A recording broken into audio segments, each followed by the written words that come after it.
केंद्रीय रक्षा मंत्री राजनाथ सिंह ने कहा है कि भारत अपनी सुरक्षा को लेकर हर तरीके से सतर्क और सजग है। उन्होंने आधुनिक हथियारों को लेकर कहा कि हमारी सेना इस पर काम कर रही है, लगातार टेस्टिंग की जा रही है। कई हथियार टेस्टिंग में सही पाए गए। जल्दी ऐसे आधुनिक उपकरण की टेस्टिंग पूरी होने के बाद सेना में शामिल किए जाएंगे। रक्षा मंत्री राजनाथ सिंह कल आगरा में आयोजित हो रहे शिक्षक सम्मेलन में भाग लेने के बाद राज्यसभा सांसद नवीन जैन के निवास पर पत्रकारों से वार्ता कर रहे थे। उन्होंने कहा कि तकनीकी के मामले में हमारे वैज्ञानिकों ने आश्चर्यजनक और करिश्माई काम किए हैं, जिससे भारत की साख वैश्विक पटल पर बड़ी है। रक्षा मंत्री ने कहा कि नक्सलवाद को खत्म करने के लिए गृह मंत्री अमित शाह के नेतृत्व में प्रभावी कार्यवाही हो रही है। हमारे अर्धसैनिक बल और राज्य की सुरक्षा एजेंसियों के साथ सामंजस्य बनाकर काम कर रही हैं। देश में नक्सलवाद को जड़ से खत्म करने के लिए केंद्र राज्य सरकारों के साथ एक साथ कदम से कदम मिलाते हुए नक्सलवाद को खत्म करने का प्रयास कर रहे हैं। तकनीक पर तो लगातार काम चल रहा है, रिसर्च और इनोवेशन पर डिफेंस में बहुत ही तेजी के साथ काम चल रहा है और उसके परिणाम भी आने प्रारंभ हो गए। और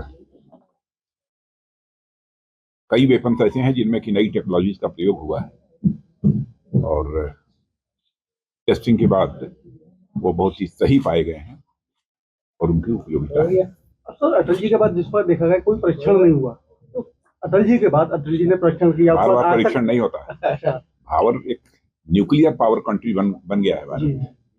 सर, चीन ब्रह्मपुत्र नदी पे बांध बना रहा है, क्या आपको लेकर तो कुछ है? नहीं, वैसे मैं इस संबंध में कुछ बोलूंगा नहीं, लेकिन इतना मानकर चलिए कि भारत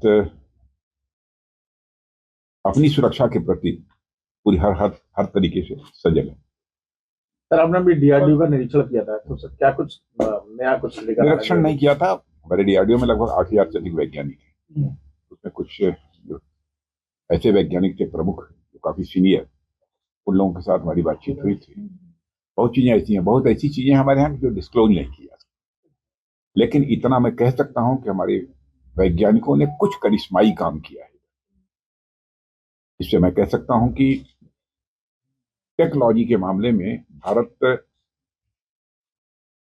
अंतरराष्ट्रीय स्तर पर अपनी ताक तेजी से बना रहा है। हम तो आपके यही होगा। क्या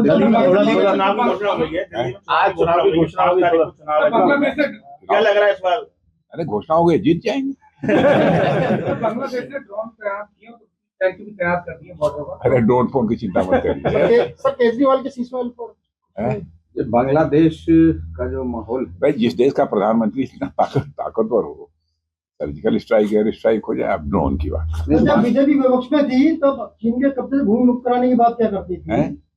जब बीजेपी विपक्ष में थी, नहीं, बीजेपी बराबर संतुलित बात बोलती रही। चीन के कब्जे से भूमि अपनी मुक्त कराने के लिए नहीं, मैंने कहा ना, बराबर बैलेंस रही है, क्या बोलना चाहिए क्या नहीं बोलना चाहिए। बीजेपी आज समझ में, वैसे गृह मंत्री अमित शाह जी के नेतृत्व में नक्सलवाद के विरुद्ध प्रभावी कार्रवाई हो रही है और सारी हमारी वहाँ की स्टेट गवर्नमेंट्स भी लगी हुई है और जिस प्रकार का कोऑर्डिनेशन स्टेट गवर्नमेंट और सेंट्रल गवर्नमेंट में होना चाहिए। सर, आप यूपी के सीएम रहे, आज अखिलेश यादव कह रहे हैं कि संबल में जो हिंसा हुई है वो बीजेपी ने वोटों की जो लूट की थी उसको छुपाने के लिए हिंसा की गई है। आप क्या कहेंगे इस पर? अखिलेश यादव कह रहे हैं संबल में हिंसा हुई है वो बीजेपी ने जो वोटों की लूट की थी उसको छुपाने के लिए। सबके स्टेटमेंट पर कमेंट नहीं दिया जाता। महाकुंभ के बारे में सर आप क्या कहेंगे? महाकुंभ का आयोजन जिस तरीके से योगी जी ने किया है, मैं समझता हूँ कि यहाँ के मुख्यमंत्री योगी जी बधाई के पात्र हैं। उसमें एक प्रश्न और जो ऐड हो गया है कि साहब गैर एक संप्रदाय जो मुस्लिम संप्रदाय के लोगों का जाना प्रतिबंधित किया जाए, तो इस बारे में ये मुझे जानकारी नहीं है। क्या ये सोशल मीडिया में काफी, सोशल मीडिया में कुछ भी चल सकता है। तो भारत रक्षा क्षेत्र में कब तक आत्मनिर्भर हो जाएगा? रक्षा क्षेत्र में भारत कब तक आत्मनिर्भर हो जाएगा? आत्मनिर्भर बन रहा है 2025।